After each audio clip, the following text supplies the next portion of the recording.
ड्यूटरोनमी introduction व्यवस्था विवरण की परिचय। व्यवस्था विवरण की ग्रंथ का परिचय। व्यवस्था विवरण इस ग्रंथ की लेखक भविष्यवक्ता मूसा है। पेंटाचूक 5 खंड यानी 5 ग्रंथ कहकर जो बुलाए गए थे, उस 5 ग्रंथों में आखिरी ग्रंथ व्यवस्था विवरण है। इब्रानियों के लेखकों ने इस ग्रंथों को जब नाम रख रहे थे, पुराना नियम के पहली अध्याय की पहली वचनों की पहले बातों को उस ग्रंथ का नाम दिया गया है।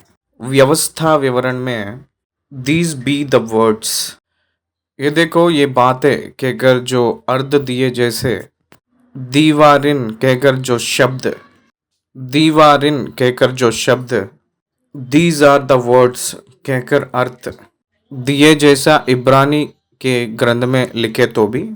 मिशने इसका मतलब रिपीटिशन, मिशने कहकर जो हिब्रू शब्द की अर्थ यह है कि रिपीटेशन, दोहराना।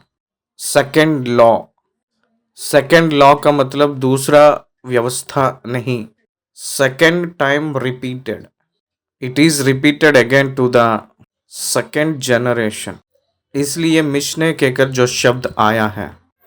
उसके बाद ग्रीक भाषा में डियोट्रोनमस कहकर बुलाया गया था, इसलिए अंग्रेजी में भी उसको डियोटोनॉमी कहकर रखा गया है। हिंदी में अच्छा नाम है व्यवस्था विवरण। इसका मतलब मूसा दूसरी बार, व्यवस्था विवरण का मतलब मूसा ने दूसरी बार व्यवस्था को विवरण देना है, लिखे हैं, ये अर्थ है।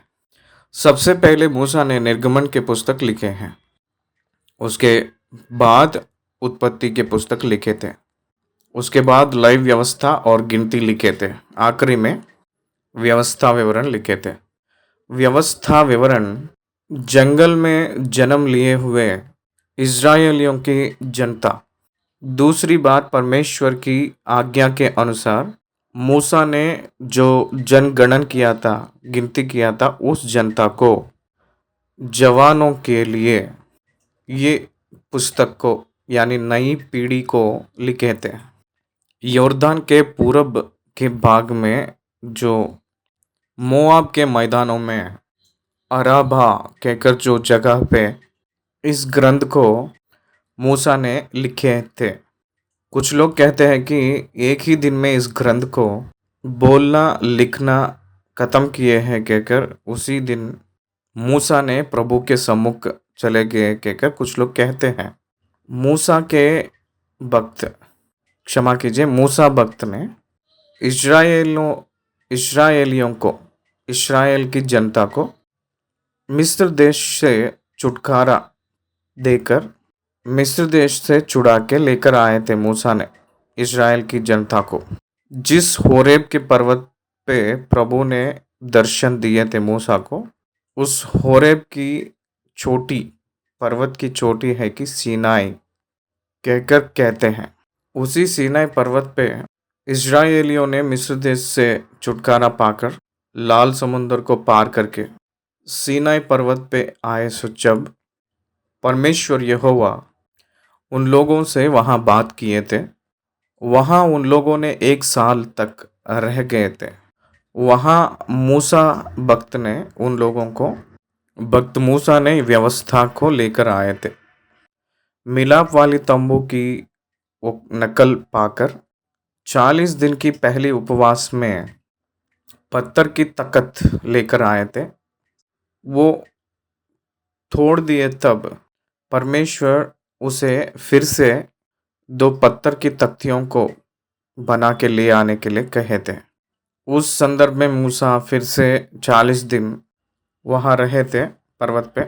उसके बाद मूसा ने एक मिलाप वाली तंबू को पूरा करके निर्माण किए थे, उसको फिर से उठवाए थे। तब उनकी यात्रा कंटिन्यू हुआ था, आगे बढ़ा था। होरीब पर्वत से कादेश तक 11 दिन की यात्रा का सफ़र है। होरीब से लेकर कादेश बर्नया तक 11 दिन की सफ़र थी। मूसा ने उन लोगों को अगुवाई किए वो हमें दिखाई देती हैं। कादेश बर्निया को आए के बाद यरीहो को जाकर जांच पड़ताल करके आओ कहकर 12 गोत्र के मुख्य पुरनियों को भेजे तो 10 लोग नेगेटिव रिपोर्ट लेकर आए थे। यहोशू और कालेब ही केवल पॉजिटिव रिपोर्ट को लेकर आए थे। 10 लोगों की रिपोर्ट ये है कि वहाँ जो लोग हैं प्रजा, वो लोग बहुत शूरवीर थे। उन लोग नेफीली है, उन लोगों को हम लोग हरा नहीं पाएंगे, इसलिए वहाँ निश्चय हम लोग मरेंगे और हार जाएंगे कहकर डराए थे। परमेश्वर के ऊपर विश्वास रखिए, परमेश्वर हमें उस देश को देंगे, वो दूध और मधु बहने का देश है कहकर यहोशू और कालेब कहे तो भी वो लोग माने नहीं थे इस बात को। इसी के कारण वो लोग वापस लौटकर चले जाएंगे कहकर सोचने लगे थे। तब परमेश्वर उनके ऊपर क्रोधित होकर आप लोग वापस चले जाओ, मैंने आपको धिक्कार रहा हूँ कहकर उन लोगों को वापस पलटाए थे। उन लोग 38 साल उस जंगल में घूमते घूमते वहीं कत्ल हो चुके थे, मर गए थे। यहोशू और कालेब को छोड़कर बाकी पुराने पीढ़ी सब कनान देश में कदम डालने का अवसर किसी को भी नहीं मिला था। परमेश्वर ने उनको धिक्कारे थे। इसलिए मूसा जब मरने वाला है कहकर समय नज़दीक था तो नया पीढ़ी लोगों को, इसका मतलब उस जंगल में जो लोग नया जन्म लिए थे, मतलब यात्राओं में ही जन्म लिए हुए लोग जो 20 साल जवान उससे ऊपर जवानों के लिए इस व्यवस्था विवरण को लिखना शुरू किए थे मूसा ने। ये बहुत प्रामुख्य की चीज़ है। कितना महत्वपूर्ण है कहकर पूछे तो 38 साल उन लोग जंगल में घूमते भटकते हुए भोजन के लिए और परमेश्वर पर विश्वास करने की चीज़ पे, परमेश्वर पर रखा हुआ विश्वास के बारे में, परमेश्वर पर मिलने वाली आराधना के बारे में उन लोग जब परीक्षा किए गए थे तब वो लोग विफलित हो गए, सफल नहीं हुए, असफल हो गए थे। लूका रचित सुसमाचार 4 अध्याय में यीशु मसीह ने जंगल में पवित्र आत्मा के जरिया जाकर और शैतान के जरिया परीक्षा लेकर इसी विषयों पे यीशु मसीह भी पूरा परीक्षा होकर व्यवस्था विवरण के बारे में ही, भोजन के बारे में, आराधना इसका मतलब प्रणाम करने के बारे में, परमेश्वर को परीक्षा कहकर जो विषय को शैतान ने प्रभु को परीक्षा करना, तब वो 3 विजय को प्रकट किए थे प्रभु यीशु ने। जो विषय पे विल्डरनेस में इस्राएलियों ने जंगल में हार चुके थे शैतान के हाथ में जो परीक्षाओं से, उसी जंगल में भूखा रहा था प्रभु यीशु, उसको हरा के शैतान की परीक्षाओं को जीत के दिखाए थे। इसलिए व्यवस्था विवरण के पुस्तक बहुत बहुत महत्वपूर्ण पुस्तक है। व्यवस्था विवरण इतना महत्वपूर्ण ग्रंथ है कि परमेश्वर को और उसकी प्रजा को रहा हुआ संबंध के बारे में बताने वाली प्रामुख्य प्रधान ग्रंथ है ये। इसलिए भक्त मूसा ने 1606 बीसी में इसको लिखे थे। 1445 में 10 आज्ञाएं दिया गया है। 1446 में बीसी में उन लोग मिस्र से वापस बाहर निकल कर आए थे।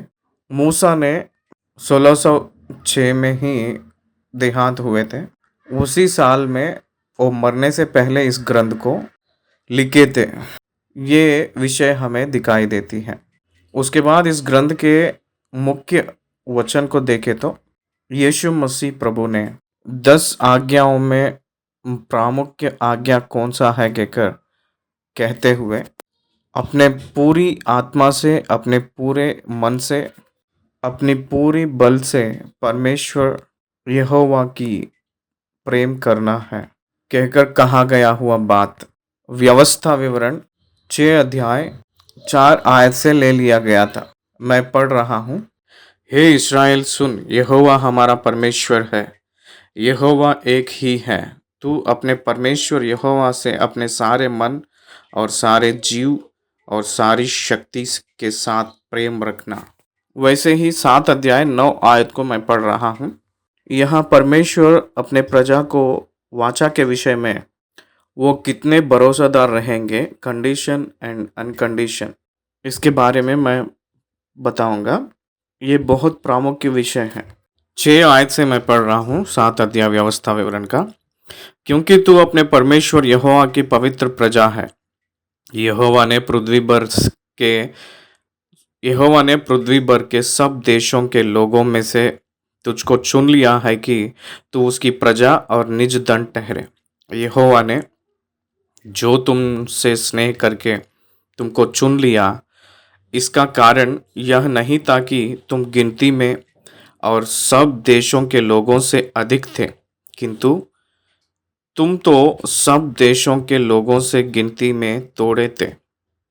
यहोवा ने जो तुमको बलवंत हाथ के द्वारा दासत्व के घर में से और मिस्र के राजा फिरौन के हाथ से छुड़ाकर निकाल लिया, इसका यही कारण है कि वह तुमसे प्रेम रखता है और उस शपथ को भी पूरी करना चाहता है जो उसने तुम्हारे पूर्वजों से खाई थी। इसलिए जान रख कि तेरा परमेश्वर यहोवा ही परमेश्वर है। यह विश्वास योग्य ईश्वर है जो उससे प्रेम रखते और उसकी आज्ञा मानते हैं। उनके साथ वह 1000 पीढ़ी तक अपनी वाचा का पालन करता और उन पर करुणा करता रहता है। Who obeys the Lord will be stabilized। जो कौन परमेश्वर की कानून को प्यार करके उसको पालन करके चलेंगे, वो लोग स्थिर होंगे कहकर उन लोगों को हजारों साल तक करुणा दिखाने वाले परमेश्वर है कहकर उनको द्वेष करने वालों को सबके सम्मुख दंड देने वाला है कहकर आप जानना चाहिए। यहाँ एक प्रामुख्य विषय है, वो ये है कि entrance into the promised land into unconditional and free. वादा की देश में प्रवेश करना बहुत सरल की बात है, उचित की बात है, मुफ्त की बात है, लेकिन वादा के देश में निवास करना अनकंडीशनल नहीं है, कंडीशन है। वहाँ जो चाहे वैसे नहीं जी सकते हैं, मनमानी से नहीं चल पाएगा। वहाँ एक कानून है, उस कानून के अनुसार हम लोग जीना है। मोस्ट इम्पोर्टेंट, ये बहुत प्रामुख्य चीज़ है, हर एक व्यक्ति इसको पहचानना है। इस ग्रंथ में ceremonial laws and civil laws and warnings, blessings सब कुछ लिखे थे इसमें। उसके बाद यहाँ मैं कुछ स्टैटिस्टिक्स बताऊंगा, आप लोग याद रख लीजिए। भक्त मूसा ने जो लिखा था ये व्यवस्था विवरण, इस ग्रंथ पवित्र बाइबल के ग्रंथ में 5वीं ग्रंथ है। इसमें अध्यायों की संख्या 34 है। इसमें वचनों की संख्या 959 है। अंग्रेजी भाषा के शब्दों की संख्या 28,355। इसमें प्रश्न 33 हैं, परमेश्वर के उपदेश 33 हैं, परमेश्वर के वादाएँ 47 हैं, 47 हैं, होने वाली जो संभावने घटनाएँ 497 हैं। ये मैंने फिर से रिपीट कर रहा हूँ आपके दिमाग में बैठने के लिए और दिल पे छापने के लिए। बाइबल ग्रंथ में ये 5वीं किताब है। ये 34 अध्याय हैं, 959 वचन हैं, 28,355 अंग्रेजी शब्द हैं, 33 प्रश्न हैं, 33 परमेश्वर के उपदेश हैं, 47 वादाएं, 497 होने वाली चीज़ें। ये हमें स्टैटिस्टिक्स के रूप में दिखाई दे रही हैं। पालस्तीना कवनेंट के रूप में कहा गया हुआ वाचाएं परमेश्वर ने यहाँ दिए हैं। आप लोगों को एक बार इस ग्रंथ को मैं विवरण दूंगा। इसमें प्रामुख्य रूप में मूसा भक्त की प्रामुख्य उपदेश हमें इस ग्रंथ में इस पुस्तक में दिखाई देती है। मूसा के टीचिंग्स इस ग्रंथ ने मैंने आपकी ऑब्जर्वेशन में कुछ विवरण के रूप में स्पष्टीकरण करूँगा। डिवीजन के रूप में 2-3 टाइम्स मैंने बताऊँगा। बहुत ध्यान से आप लोग सुनना है कहकर मेरा विनम्र निवेदन है। प्रभु के नाम से मैंने आपको निवेदन कर रहा हूँ। इस ग्रंथ में मूसा भक्त जो प्रत्येक रूप में दिए गए थे ब्लूप्रिंट, हम लोग ध्यान देंगे तो परमेश्वर उन लोगों के लिए क्या किए हैं, पहली अध्याय पहली वचन में लेकर 4 अध्याय 43 वचन तक मूसा ने उन लोगों को विवरण दिए थे, what God has done to them. उसके बाद दूसरी उपदेश में 4 अध्याय 44 वचन से 28 अध्याय 68 वचन तक सेकंड एड्रेस, उसमें उन्होंने बहुत प्रकार के कानून, परमेश्वर के बारे में विशेष रूप की विधियों के बारे में कहा गया है। उसके बाद तीसरी उपदेश में 29 अध्याय पहली आयत से लेकर 30 अध्याय आखिरी तक परमेश्वर के अधीन रहकर जो कमिटमेंट जो चाहिए वो कमिटमेंट के बारे में कहा गया है। 31 अध्याय से लेकर 34 अध्याय तक नेतृत्व के बदलाव के बारे में, मूसा के आखिरी दिनों के बारे में कहा गया है। इसी को हम लोग दूसरे विधि के रूप में भी देखें। पहले 3 अध्याय वो लोग जो आए थे उस यात्राएं जो खत्म हो चुका था उस यात्राओं के बारे में, मिस्र देश से लेकर मिधान की जंगल तक कैसे आए हैं ये सब बताते हुए आए थे। 4 अध्याय में आज्ञाकारिता के बारे में बात किए थे। 5 अध्याय 26 वचन तक व्यवस्था का विवरण, फिर से व्यवस्था के बारे में, रिपीटिशन ऑफ लॉ के बारे में दिया गया है। 27 से लेकर 30 आयत तक एबाल और गेराजिम के पहाड़, एबाल शाप, गेराजिम आशीष वचन बताया गया है। श्राप के वचन अत्यधिक रूप में दिखाई दे रही है। आशीष का वचन 14 वचन ही है, श्राप के वचन 66 वचन है, 68 वचन है। उसकी कारण यह है कि रिलेशनशिप विथ गॉड, इम्पोर्टेंस के बारे में पता चलने के लिए, परमेश्वर से संबंध जो परमेश्वर से रखते हैं उन लोग किस प्रकार के आशीष पाते हैं। वादा के धरती पे वो लोग प्रवेश किए के बाद परमेश्वर के आशीष पाने के लिए उन लोग जो करना है उस काम, उन लोग क्या किए तो श्राप को सामना करेंगे, वो अत्यधिक रूप में दिखाई दिए हैं। क्योंकि उन लोग सावधान से, बहुत जागृति से परमेश्वर से संबंध बहुत सावधान रूप से चलाने के लिए दिया गया है, वो प्रामुख्य है। 31 अध्याय में नेतृत्व के बदलाव, मूसा को परमेश्वर ने यहोशुआ को सौंपने के लिए वो दिखाई देती है। इस अध्याय में जिम्मेदारी का बदलाव कहकर कहते हैं ना वो। 32 अध्याय में मूसा बहुत पीढ़ियों के लिए एक गीत के रूप में लिखे थे इतिहास को। उसके बाद आखिरी बातों में 33 अध्याय में बहुत सी भविष्यवाणियां कहे थे। 12 गोत्रों को अंत के दिनों में क्या होगा उस भविष्यवाणियां कहा गया है। उसके बाद 34 अध्याय में उनके 120 वर्ष में संपूर्ण स्वास्थ्य में जब वो रहे थे मूसा ने, नेबो पर्वत के चोटी पे वो मृत्यु हुआ, उस विधि के बारे में कहा गया है। इस प्रकार की और एक कोण में और एक दिशा में इस 34 अध्याय को हम लोग देख सकते हैं। और एक कोण में और एक दिशा में और एक दिशा में इस ग्रंथ को हम देख सकते हैं। पूरा 3 प्रकार की कोण, 3 प्रकार की दिशा में देख सकते हैं। पहले आयत से लेकर 11 आयत तक जो वचन है उसके बीच में क्षमा हिब्रू का शब्द, लिसन एंड ओबे। क्षमा, the God is the only one so that you can obey him and worship him कहकर जो अर्थ आती है उसके बारे में उनके प्रामुख्य उपदेश को वो किए थे। 12 अध्याय से लेकर 26 अध्याय तक, पहले मैं आयत बोला था, क्षमा कीजिए, 12 अध्याय से 26 आयत तक एक ही परमेश्वर, एक ही आराधना और गरीबों के ऊपर श्रद्धा। एक बात से कहना है तो तू अपने समान अपने पड़ोसी को प्रेम करो। आपके परमेश्वर यहोवा को प्रेम करके उनकी सेवा करो कहकर जो व्यवस्था विवरण की परिपूर्णता को ये 12 अध्याय से 26 अध्याय के बीच में विवरण दिए हैं। इसमें प्रामुख्य रूप में 12 अध्याय से लेकर 16 अध्याय तक इस्राएलियों के नेतृत्व करने नेता लोगों के बारे में, इस्राएलियों के पुरनिये, इस्राएलियों के याजक, राजाएं, प्रधानों के बारे में कहा गया है। 19 अध्याय से लेकर 26 अध्याय तक civil laws and social justice, उन लोग किस प्रकार की कानून को पालन करना है लोग और लोग के बीच में, और न्याय को पालन करना है कहकर उसमें कहा गया है।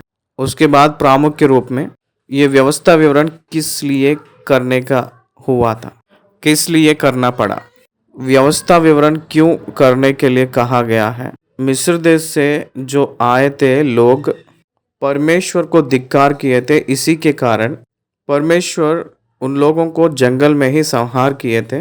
40 साल उन लोगों ने वहीं भटकते हुए मर चुके थे। पहला जो जनरेशन, पहला पीढ़ी जो मिस्र देश से छुटकारा पाकर जो निकले थे, पहले जनगणन के रूप में लिखा गया था इन लोगों के बारे में गिनती की पुस्तक में। वो पहले पीढ़ी में जो लिखा गया है जनगणन का गिनती 6,05,000 चिल्लर, ये लोग जंगल में वो लोग मिट गए थे। परंतु परमेश्वर यहोवा वादा किया हुआ रीति के अनुसार अब्राहम, इसहाक, याकूब को वादा किया हुआ रीति के अनुसार इस्राएलियों को कनान पे पहुंचाना है। इसलिए परमेश्वर जंगल में जो पैदा हुए थे उन लोगों में 20 साल के ऊपर जो थे उन लोगों को गिने थे। मूसा ने दूसरा जनगणन लिखे तब ये जवान लोग जो है मिस्र देश को नहीं देखे थे। मिस्र देश में वो लोग कभी भी कष्ट नहीं देखे थे। मिस्र देश में परमेश्वर अद्भुत कार्यों को जो मूसा के द्वारा किए थे वो ना देखे हुए पीढ़ी थे। लाल समुंदर पार नहीं किए, मतलब लाल समुंदर पार करते समय ये लोग जन्म नहीं लिए थे, देखे नहीं थे। सीनाई पर्वत के ऊपर 10 आज्ञाओं को जो देना वो नहीं देखे थे। इस जनता को परमेश्वर के आज्ञा नया है, परमेश्वर के पीछे चलना नया है। इसलिए नया देश के आविष्कार के लिए, मतलब उसमें सहभागी होने के लिए इन लोगों को पहली बार जो मूसा ने प्रकट किए थे उस लॉ को ये लोग नहीं जानते हैं, उन लोगों को नहीं पता। निर्गमन के पुस्तक 19 अध्याय में जो कहा गया है व्यवस्था के विवरण नहीं पता है, इसलिए उन लोगों को फिर से वो प्रचार किए थे, उपदेश किए थे, और कुछ है तो और भी ज़्यादा ही इनको उपदेश दिए थे। उनमें से प्रामुख्य उद्देश्य ये है कि कनान देश में जो जब तक रहा हुआ अन्य जात लोगों को ये दूसरे पीढ़ी वाले यहोशू के नेतृत्व में वहाँ के सब लोगों को दूर करवा के वहाँ का जगह को ऑक्यूपाई करवा कर वहाँ निवास करना है। एक राज्य के रूप में वो लोग वहाँ रहकर निवास करना है। इसलिए वहाँ के जो लोग थे, वहाँ के अन्य जात के लोगों को वहाँ से भगाने के लिए कह दिए थे प्रभु ने, क्योंकि उन लोग अन्य रीति रिवाज सिखाकर परमेश्वर को और उनके बीच में मूर्तियों की पूजा का रीति ले आएंगे कहकर, उस प्रकार की खतरा है कहकर परमेश्वर उस प्रजा को भगाने के लिए कहे थे। मूसा के जरिया इस बात को खंडित रूप में, बहुत प्रामुख्य के रूप में इस दूसरे पीढ़ी वालों को कहा गया था। इसलिए इस दूसरी पीढ़ी वालों को परमेश्वर अपने बारे में सारे विषय सिखाए थे। उसके बाद हमें व्यवस्था विवरण 4 अध्याय की 2 आयत में एक वचन भी व्यवस्था के विषय में से हटाना नहीं, घटाना नहीं, जुड़ाना नहीं, जोड़ना नहीं, घटाना नहीं कहकर कह के प्रकाशित वाक्य 22 का 18 और 19 में कलीसिया को दिए थे। उसके बाद रहस्य बातें परमेश्वर का होता है कहकर व्यवस्था विवरण 29 का 29 में बताए गए थे। जो प्रकट किया गया हुआ बातें आपको और आपके संतान को होंगे, लेकिन रहस्य परमेश्वर का ही होंगे। परमेश्वर के वचन को सुनकर सीखो। उदाहरण के रूप में प्रभु का आगमन रहस्य की बात है ना। प्रेरितों के काम में पहली अध्याय में कहते हैं कि प्रभु काल को, समय को, दिनों को अपने अधीन में रखे हैं कहकर उसको जानने का काम आपका नहीं है कहकर। इसलिए बहुत से रहस्य बात है बाइबल में, वो सब उनके वश में ही रखे थे। जो ज़रूरत है वही प्रकट किए थे प्रभु ने। उसके बाद वो लोग अति प्रामुख्य संदेश ये दिए हैं कि उनके बच्चों को वचन सिखाना है। सारे पुरुष इसकी जिम्मेदारी पाकर परमेश्वर से एक वाचा करना है। उनके पीढ़ी के दूसरे पीढ़ी, तीसरी पीढ़ी बच्चों को इज़राइल की इतिहास को उन लोग विवरण देना है, वर्णन करना है पुरुषों ने। उसके बाद मूसा ने ये कहे हैं कि इसके जैसा, मूसा के जैसे और एक भविष्यवक्ता को भेजूंगा कहकर कहते हैं। इसमें प्रामुख्य रूप में हम लोग ये जानना है कि इस ग्रंथ में परमेश्वर की आज्ञाकारिता होकर रहे तो ही वादा के भूमि पे रहेंगे, यानी कनान में। फिर अनाज्ञाकारिता होंगे तो फिर से वो परीक्षा में, गुलामी में जाएंगे। परमेश्वर ने उन लोगों को छोड़ देगा। यह है मुख्य संदेश इस किताब में। ईस्वी पूर्व 1404 और 6 में उन लोग व्यवस्था विवरण को पाकर यर्दन नदी को पार करके यहोशू के नेतृत्व में कनान देश में कदम डाले थे। ईस्वी पूर्व 586 में उन लोग बाबिलोन में गुलामी गए थे। क्या आप समझ रहे हो?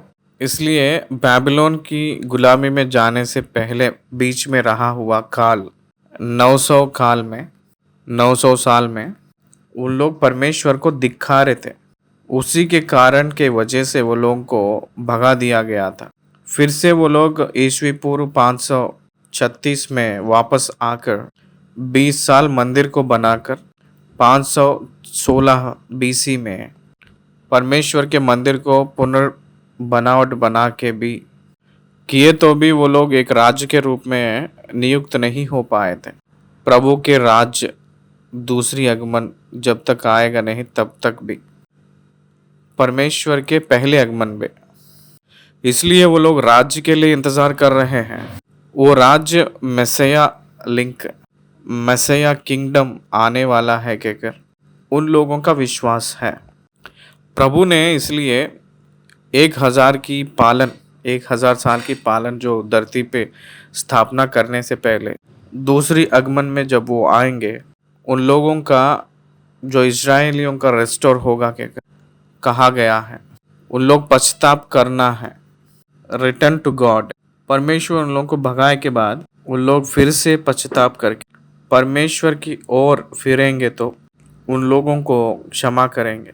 इसलिए यीशु मसीह प्रभु ने सुसमाचारों में उनके सबसे पहली बात के रूप में जो रिकॉर्ड करवाए थे वो ये है कि मन फिरावो, रिपेंट टू गॉड। रिपेंट कहकर जो शब्द इस्तेमाल किया गया है, इसलिए ये व्यवस्था विवरण ये कहती है कि राइट रिलेशनशिप विद गॉड, परमेश्वर को एक अच्छा संबंध पाकर उस देश में अद्भुत रीति से जीविते रहे, आनंद से जीते जाओ। उनके दिखाएंगे तो, उनकी बात नहीं मानेंगे तो फिर गुलामी हो जाएंगे। आखिरी में व्यवस्था विवरण में अपने 30वीं अध्याय में इस पुस्तक में उस श्राप के बारे में जब सुनते हैं तो 68 वचनों में उन लोग कहाँ से निकल कर आए हैं, किस स्थाई में वो लोग आए हैं। वो लोग गुलामी के रूप में रहते थे, उस स्थिति में से छुटकारा पाकर आए थे ना।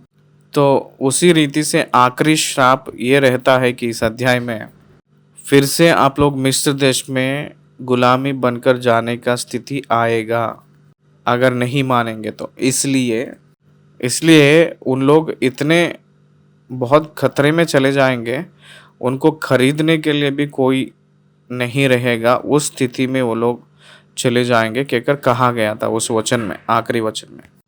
उससे आप जान सकते हैं। तो इसलिए उस पे लिखा गया है कि आप लोग गुलामी हो जाएंगे, कहकर कहा गया है। उसके वजह से आप लोग समझना है। इसलिए परमेश्वर से अपने चाल चलन, परमेश्वर से अपना संबंध, अपनी जो संगति अच्छे से रहे, जैसा हम लोग अपने आप को जांचते हुए हम लोग आशीषित होना है, हम लोग वृद्धि होना है, कहकर परमेश्वर का सोच है, इस व्यवस्था विवरण में है। हम लोग इसको जानना है। जो आज्ञाकारिता होते हैं उन लोगों के लिए आशीष किस प्रकार की आशीष है? जो अपने खुद नहीं बनाया हुआ घर और अपने खुद नहीं बोया हुआ जो बारियां और अपने खुद कष्ट ना उठाए हुआ फल मिलेगा। और जो आज्ञाकारिता नहीं होते हैं उन लोगों को क्या मिलेगा? उन लोगों को उसकी पत्नी दूसरे लोगों से जीवन बिताएगी, उसके घर में वो खुद निवास नहीं कर पाएगा। दाखरस की बारी डालेंगे लेकिन तू नहीं खा पाएगा, कहकर कहते हैं प्रभु ने।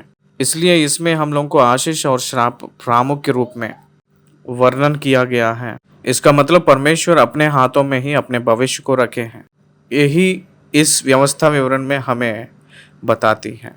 It is condition. आप ये किए तो परमेश्वर ये करेंगे। आप परमेश्वर के साथ अच्छे से रहेंगे तो परमेश्वर भी अच्छे से आशीष देंगे। परमेश्वर को धिक्कारेंगे तो उसकी जो होने वाली परिणाम आप देखोगे। ये ओल्ड टेस्टमेंट में कहा गया है। उसके बाद उन लोग वैसे कर नहीं पाए थे, परमेश्वर के साथ रह नहीं पाए थे, इसलिए उन लोगों को बाबिलोन की हिंसा में पहुंचा दिए थे गुलामी के रूप में। वापस आए के बाद क्या होने जा रहा है? इर्मिया, एहेजकेल, यशाया क्या कहे थे कहकर देखे तो, नया मन देंगे कहकर कहे थे। मांस का हृदय मैं तुझे दूंगा, हृदय का खतना मैं दूंगा कहकर कहे थे। वो यीशु मसीह में संभव हुई थी, जो लोग विश्वास किए हैं उन लोगों में। इसलिए यीशु मसीह में अनकंडीशनल ग्रेस दिया गया है। जो खो गए हैं वो संबंध यीशु मसीह के ज़रिया फिर से मिला था। यीशु मसीह ने जो प्रदान किए थे वो पवित्र आत्मा परमेश्वर विश्वास किए हुए हृदय में निवास होकर परमेश्वर के राज में उन लोगों को लेकर आएंगे। इसलिए व्यवस्था विवरण में देखें तो वो ये कहते हैं कि आपके रिलेशंस के विषय में आप लोग पतन हुए तो भी, गिर गए तो भी, आपके ऊपर परमेश्वर की अपरंपार प्रेम, अनकंडीशनल लव दिखाया जाएगा। आप लोग फिर से जुड़ेंगे, मिलेंगे प्रभु से, परमेश्वर से, प्रभु के राज्य में सहभागी होंगे कहकर एक महान धीरज आशा इस ग्रंथ में दिखाई देती है। उसके बाद इस अध्याय में हमें सैनिटेशन बहुत अद्भुत रीति से कहा गया है। सैनिटेशन बहुत महत्वपूर्ण चीज़ है। ये 6 लाख तक वो लोग रहे थे ना। उनके देश में पहुंचे के बाद उस मैदान को पवित्र करना है, साफ करना है। मैदान जो साफ नहीं रहेगा तो प्रभु उस मैदान में नहीं आएंगे। अपने चारों तरफ साफ सफाई अपने जीवन की स्वास्थ्य के लिए अच्छा है कहकर ये ग्रंथ हमें सिखाती है। और उससे भी प्रामुख्य बात यह है कि राजा ने इस व्यवस्था विवरण को हर दिन पढ़ना है। इस्राएलियों को जो राजा के रूप में आता है वो निश्चय इस व्यवस्था विवरण को पढ़ना है, क्योंकि वो अच्छा राज्य को पालन करने के लिए, राज करने के लिए इस व्यवस्था विवरण को पढ़ना है। इस व्यवस्था विवरण की परिचय के अंतिम में इस ग्रंथ प्रामुख्य रूप में इस्राएलियों ने कनान देश प्रवेश किए के बाद जो वहाँ जीना है उस जीवन की विधि के साथ 10 आज्ञाएं, परमेश्वर को प्रेम करना, परमेश्वर से आराधना कैसे करना, परमेश्वर को आराधना कैसे करना, वैसे ही देश सब लोग जो अनुकरण करने की आध्यात्मिक विधियाँ, वैसे ही मनुष्यों में संबंध किस रीति से रहना है, आज्ञाकारिता अनाज्ञाकारिता में होने वाली चीज़ें, उसका प्रतिफल, ये सब एक्सप्लेन करते हुए आए हैं। उतना ही ना होकर मनुष्यों के बीच में संबंध के विषयों में, राजाओं के पालन के विषय में एक प्रामुख्य विधि इसमें दिया गया है। राजा ने किसके ऊपर निर्भर नहीं होना है? घोड़ों के ऊपर, रथों के ऊपर और सेना के ऊपर निर्भर नहीं होना है। वैसे ही राजा ने धन के ऊपर निर्भर नहीं होना है। सेना के ऊपर या घोड़ों के ऊपर या धन के ऊपर राजा ने निर्भर नहीं होना है। उन सब के ऊपर निर्भर होकर पालन नहीं करना है राज्य को। परमेश्वर पर निर्भर होकर पालन करना है। परमेश्वर पर विश्वास करके पालन करना है। परमेश्वर की संबंध बन के वो पालन करना है। ये भी एक प्रामुख्य चीज़ है, प्रामुख्य विषय है, इसमें हमें दिखाई देती है। इसमें गॉस्पल है, सुसमाचार है। यीशु मसीह में यानी यीशु से संबंध पाए हुए लोग, विश्वास के ज़रिए यीशु मसीह से संबंध रखे हुए लोग, उनके जीवन में उनके सारे लाइफ टेक ओवर किया जाएगा बाय गॉड्स ग्रेस, यीशु मसीह के अनुग्रह के द्वारा। इसलिए उनके नौकरी के बारे में, उसके नौकरी के वजह से या उनके बल के वजह से, उनके ज़मीन जायदाद के वजह से नहीं, हम जो पाए हैं उस परमेश्वर के ज़रिया वो लोग जीना है। परमेश्वर के वजह से जीना चाहिए। उनकी आशीष परमेश्वर के हाथों से मिला है। उनकी आशीष परमेश्वर के हाथ में है। उनके समस्या का सुलझाव परमेश्वर के हाथ में है। उनकी वृद्धि परमेश्वर के हाथ में है। इसलिए एक महान संदेश व्यवस्था विवरण में मूसा ने उन लोगों को बताए थे। आखिरी अध्याय यहोशू या शमूएल, इन दोनों में कोई लिख सकते हैं, क्योंकि उस अध्याय में मूसा ने मृत्यु हो चुके थे ना। अपने मृत्यु के बारे में वो कैसे लिखेगा? मरे के बाद में उसके बाद होने वाले विषय कैसे कह सकता है मनुष्य? इसलिए 34 अध्याय यहोशू या शमूएल ने लिखे हैं कहकर कहते हैं पंडित लोग। इस रीति से बहुत सरल रूप में व्यवस्था विवरण के बारे में विवरण आपको बताया जा रहा है। धन्यवाद।